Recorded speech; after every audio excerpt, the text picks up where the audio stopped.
एक छोटे घर को ऑर्गेनाइज़ करना कंपैरेटिवली किसी भी बड़े स्पेस से ये बहुत ज़्यादा हेडेक का काम होता है और इसमें बहुत आपको ब्रेन यूज़ करने की ज़रूरत पड़ती है, क्योंकि अगर आपको बहुत सारी चीज़ें एक छोटे से घर में छोटे से स्पेस में ऑर्गेनाइज़ करके रखना हो तो जल्दी जल्दी ना इसका मैसी होने का डर रहता है, क्योंकि एक छोटे स्पेस में आप कितनी सारी चीज़ें रख पाएंगे। तो अगर आपको बहुत छोटे रूम में या छोटे घर में आपको हर एक चीज़ ऑर्गेनाइज़ करके रखनी है तो आज आपके साथ बहुत ही अच्छे आसान से तरीके शेयर कर रही हूँ। These organizers will make your life easier and hopefully give you some inspiration. Hello guys, नमस्ते and welcome back to yet another new video. और आज के जो हैक्स है ना, आई एम श्योर आपको ये बहुत काम में आएंगे। तो चलिए स्टार्ट करते हैं आज का वीडियो।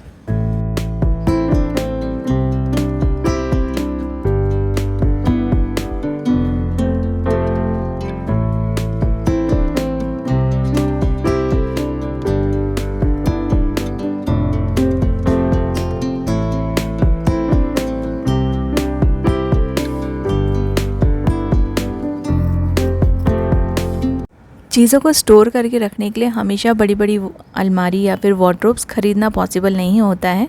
तो कभी कभी ना ऐसे जो बॉक्सेस होते हैं ये काफ़ी यूज़फुल हो जाते हैं, लेकिन ऑब्वियसली ये वाले जो बॉक्सेस हैं वो देखने में अच्छे नहीं लगते हैं। अगर आप इसमें कोई भी चीज़ स्टोर करके रखते हैं, यूज़फुल तो बहुत है, लेकिन अगर इसको आप थोड़ा सा कवर कर देना किसी भी पुराने कपड़े से या पुराने कर्टन से। हमारे पास बहुत सारे चादरें रहती है पुरानी जो कहीं ना कहीं से फट जाती है, जिसको हम लोग वैसे भी ओढ़ने के लिए या बिछाने के लिए यूज़ नहीं करते हैं, तो आप उस चादरों को या फिर आप कर्टन्स को यूज़ कर सकते हैं ऐसे बॉक्सेस को कवर करके रखने के लिए, क्योंकि ये काफ़ी यूज़फुल बॉक्सेस रहते हैं। जैसे ये मेरे पास एक बहुत ही बड़ा सा बॉक्स है और इसमें मैंने काफ़ी सारी चीज़ें स्टोर करके रखी है जो डेली मुझे काम में नहीं आती, लेकिन कभी ना कभी तो इन सब चीज़ों की ज़रूरत पड़ती है। तो ये चीज़ें ऐसे रखती हूँ कि कभी भी ज़रूरत पड़े तो मुझे सामने दिख जाए, बहुत ज़्यादा एफर्ट ना करना पड़े इनको ढूंढने के लिए। और मैंने इसे कवर करने के लिए पुराना कर्टन यूज़ किया है, थोड़ा सा फटा हुआ है, लेकिन वो जो फटा हुआ साइड है उसको मैंने बैक साइड में रख दिया है। एक बार गिफ्टिंग में मुझे एक ये वुडन ट्रे मिला था, तो इसको मैं यहाँ पे रख रही हूँ। इसे भी कुछ नहीं कर रही हूँ, इसके अंदर एक नेट का कपड़ा लगा है, उसको अंदर की तरफ फोल्ड कर दूँगी और ये एक कॉर्नर हो गया है जहाँ पे कुछ चीज़ें मैं स्टोरेज की तरह इसको मैं यूज़ कर सकती हूँ। इस कॉर्नर को जो मेरे ट्रांसपेरेंट बॉक्सेस हैं उनको मैंने यहाँ पर रख दिया है। तो बस एक अगली बॉक्स को ज़रा सा मैंने कपड़े से कवर कर दिया, तो देखिए पूरा जो कॉर्नर का लुक है ना वो चेंज हो जाता है।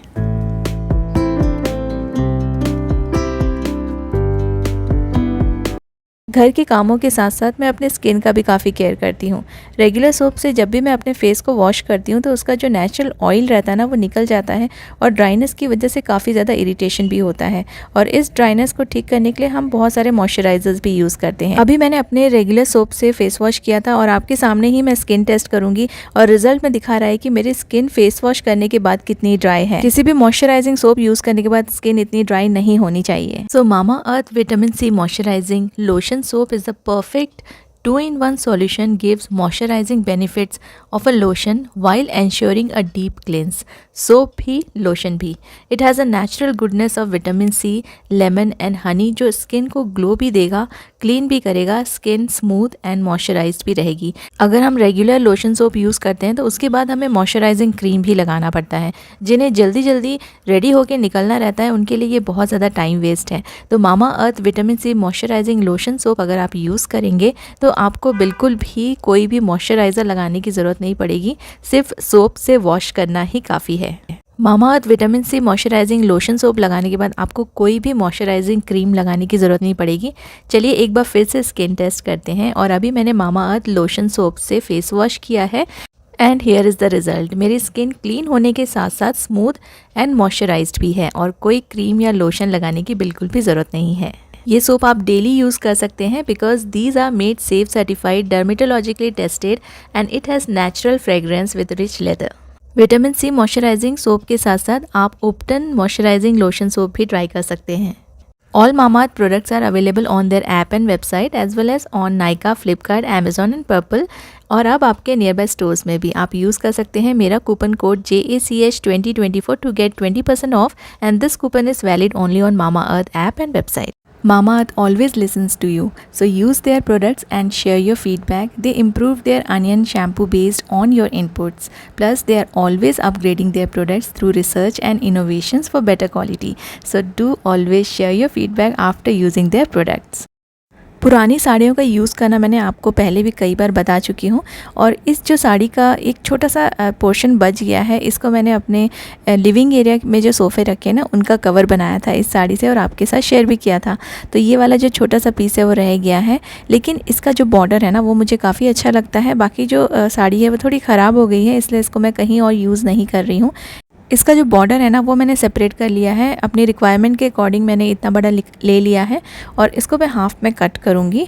और इस बॉर्डर को ना आप कई सारी जगह पे यूज़ कर सकते हैं। इससे आप अपने बच्चों के लिए कुछ बना सकते हैं, या फिर इसे कोई भी ग्लास को कवर करके उसे आप as a flower vase use कर सकते हैं। पुराने ग्लासेस हमारे पास बहुत सारे रहते हैं, तो ये जो बॉर्डर्स है ना ये काफ़ी सुंदर लगते हैं। तो इसका एक यूज़ मैं आपको बताऊंगी। तो आप चाहें तो इन दोनों बॉर्डर को, क्योंकि ये थोड़ा सा नैरो बॉर्डर है, इसको आप बीच में से स्टिच करके थोड़ा सा इसको आप चौड़ा कर सकते हैं और कहीं भी इसे यूज़ कर सकते हैं। मैं इसे सिंगल यूज़ करूँगी।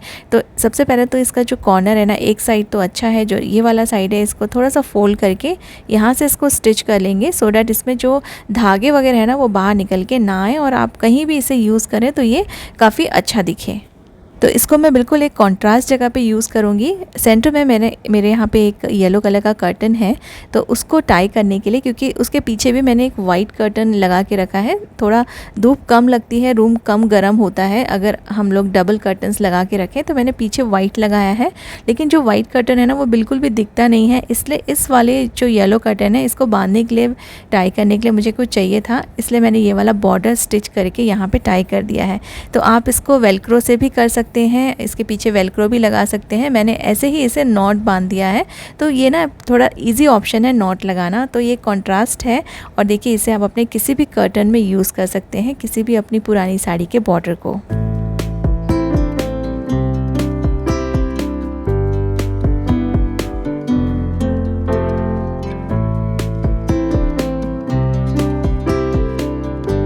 मेरी बेटी का एक पुराना फ़्रॉक था, उसका बेल्ट बहुत ही सुंदर था, ये भी बहुत ही डिफरेंट कलर का उसमें बेल्ट दिया गया था। और ये इसका जो कपड़ा है ना मुझे काफ़ी अच्छा लगा, और इसमें थोड़े छोटे छोटे से सीक्वेंस भी लगे हुए हैं, तो ये इसको मैंने कट करके रख लिया था। उसका फ़्रॉक पूरा फट गया है।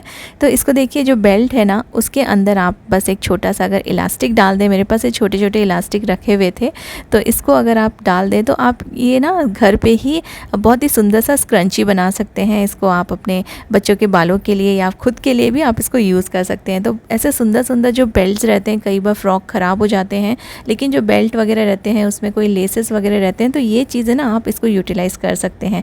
तो बस इसको ना आपको दोनों साइड से कट कर देना है, तो इसमें आप इजीली जो इलास्टिक है उसको अंदर डाल सकेंगे। और इलास्टिक डालने के बाद इसे टाई कर लीजिए और जो कॉर्नर है उसको आप हाथ से ही स्टिच कर लीजिए। तो ये बहुत ही सुंदर सा और बहुत ही देखिए आसानी से एक स्क्रंची बन जाएगा। और ऐसे स्क्रंची ना बहुत ज़्यादा आजकल अलग अलग तरह के मिलते हैं, काफ़ी कॉस्टली मिलते हैं, तो इसको आप आसानी से घर पे ही बना सकते हैं।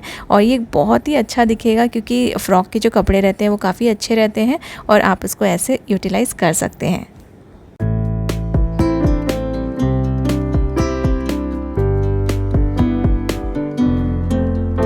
कई बार ना हम लोग को जो हमारे रीसेंट जो इलेक्ट्रिक बिल्स होते हैं वो बहुत काम में आते हैं, लेकिन बहुत बार ऐसा होता है कि ये मिसप्लेस हो जाते हैं और जब ज़रूरत पड़े तो ये बिल्कुल भी मिलते नहीं हैं।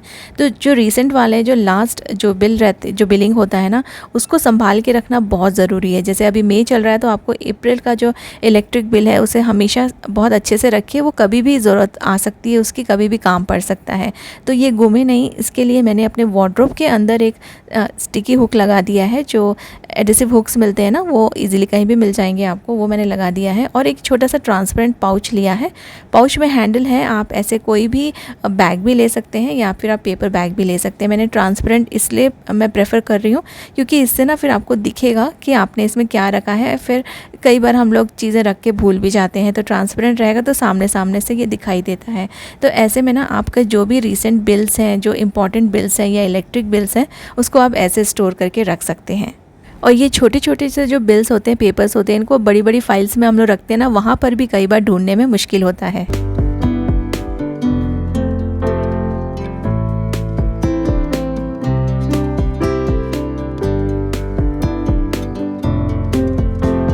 बहुत सारी कीज़ ऐसी होती है जिनको हम लोग बहुत ज़्यादा यूज़ नहीं करते हैं, डेली यूज़ में नहीं आती हैं ये कीज़, और जब ज़रूरत पड़ती है तब हम लोग ऐसी जगह पे रखे हुए होते हैं जहाँ पे ना ढूंढना भी मुश्किल हो जाता है और समय भी लग जाता है।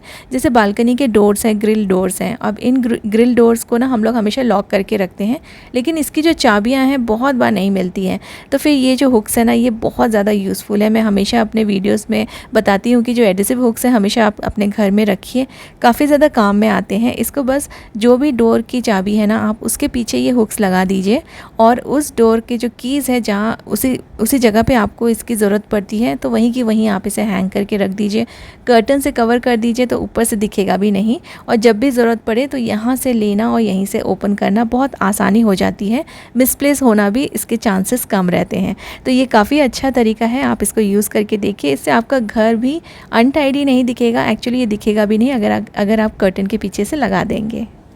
बहुत बार हम लोग ना ऐसे कंटेनर्स ले लेते हैं अपने किचन के लिए जो दिखने में काफ़ी सुंदर लगते हैं, लेकिन कुछ दिन यूज़ करने के बाद पता चलता है कि ना तो वो एयर टाइट है और ना ही उसको रखने के लिए हमें आसानी हो रही है, या बहुत ज़्यादा स्पेस ये ले लेते हैं। तो अगर छोटा किचन है, स्पेस कम है, तो ऐसे कंटेनर्स लीजिए जो ट्रांसपेरेंट हो। एक तो ट्रांसपेरेंट होने से बहुत फ़ायदा ये होता है कि अगर आपने लेबलिंग नहीं भी की है तो भी आपको ना समझ में आ जाएगा क्या चीज़ रखी है। लेबल करना इंपॉर्टेंट है, क्योंकि कई बार कोई और भी हमारे किचन में आ जाता है, हो सकता है आपके हस्बैंड आए, उनको समझ में नहीं आएगा कि आपने कौन सा मसाला रखा है। तो इसलिए लेबलिंग करना भी इम्पॉर्टेंट है, चाहे वो ट्रांसपेरेंट कंटेनर हो या ना हो। लेकिन ट्रांसपेरेंट कंटेनर होगा तो आपको चीज़ें दिखेगी सामने, कब कितना ख़त्म हो रहा है, क्या चीज़ आपको लानी है वो भी पता चलेगा। और ऐसे कंटेनर्स लीजिए अपने किचन के लिए, अगर आपके यहाँ पे जगह कम है तो जो स्टैकेबल हों और एक के ऊपर एक आप उसे रख सके, तो आपका जो फिज़िकल स्पेस है वो आपको कम लगेगा। कभी भी कंटेनर ख़रीदने के पहले आप अपने एरिया का मेजरमेंट ले लीजिए, अपने कैबिनेट का मेजरमेंट ले लीजिए, या फिर जहाँ कहीं भी आप अपने कंटेनर रखने का प्लान कर रहे हैं उस एरिया को आप मेजर कर लीजिए, और उसके अकॉर्डिंग फिर ना आप अपने कंटेनर्स ले सकते हैं। इससे आपका जो पैसा है वो बर्बाद नहीं होगा गलत चीज़ें ख़रीदने में। गलत कंटेनर्स हम लोग ख़रीद लेते हैं, गलत टाइप के, गलत साइज़ के। तो पहले आप मेजरमेंट ले लीजिए और आप अपने किचन के हिसाब से, अपने किचन के स्पेस के हिसाब से कंटेनर्स को चूज़ कीजिए। मैं हमेशा प्रेफर करती हूँ कि रेक्टेंगल या फिर स्क्वायर कंटेनर्स लूँ, क्योंकि जो राउंड कंटेनर्स है वो आपका स्पेस वेस्ट करेंगे और आपको उसको स्टैक करने के लिए भी मुश्किल होगा और उसको ऑर्गेनाइज़ करने के लिए भी मुश्किल हो जाएगा।